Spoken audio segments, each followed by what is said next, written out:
Hey guys, just wanted to briefly talk about command cards, the anatomy of them and how they're used. So command cards are used in the command phase, go figure. And they'll actually, what you're doing is you're determining a couple of things. You're determining who gets to go first in the round, so who gets to issue an order and activate a unit first. And then also you're determining how many units you can actually issue orders to.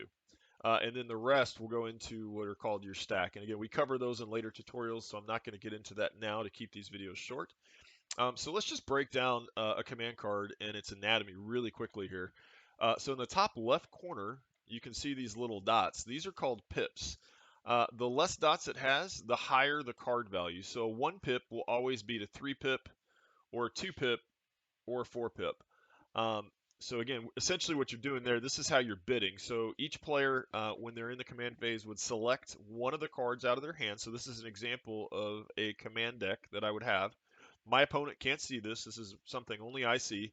I choose the card in here that I think best fits the scenario. So let's say I had a unit of stormtroopers that were guarding an objective, and I had a rebel trooper unit that's coming up and I want to put some fire on them quickly and I don't want to give them the chance to shoot back first, I might pick assault.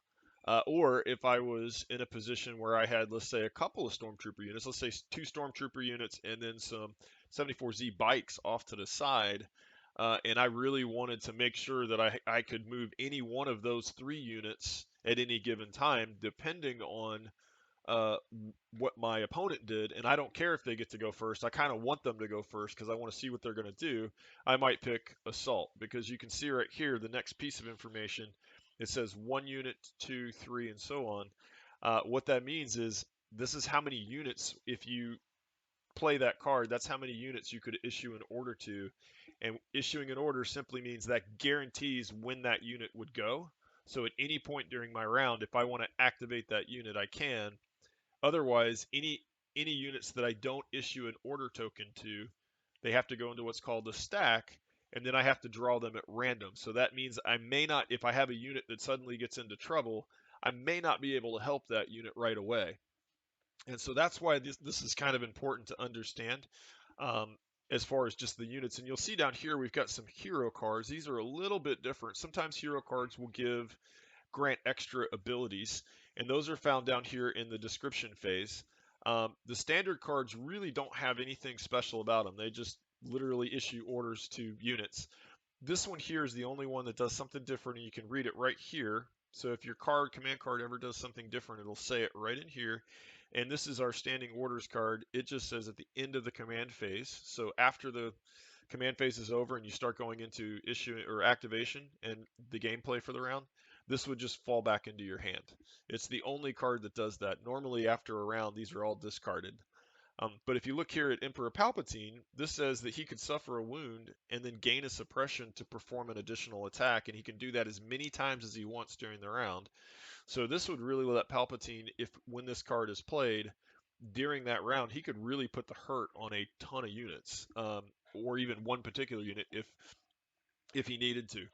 So it gives him that ability here. Boba Fett, it's a 2 pip. And then during the round, Boba Fett, during his activation, he gains the following weapons. So he gets a melee or a blast weapon uh, with spray at range 1. And what that means is that if you were attacking a mini unit that had 5 minis in it, spray, this keyword actually allows you to roll 1 red dice for every unit that's in the other unit, and blast ignores cover. So this is a really, really great weapon. So it could let Boba Fett like kind of zip in and take out an enemy unit like that's undercover that was causing you havoc. He could zip in behind them, hit them with that, and probably knock out every mini in there because that's a really you have a high probability of hitting with red.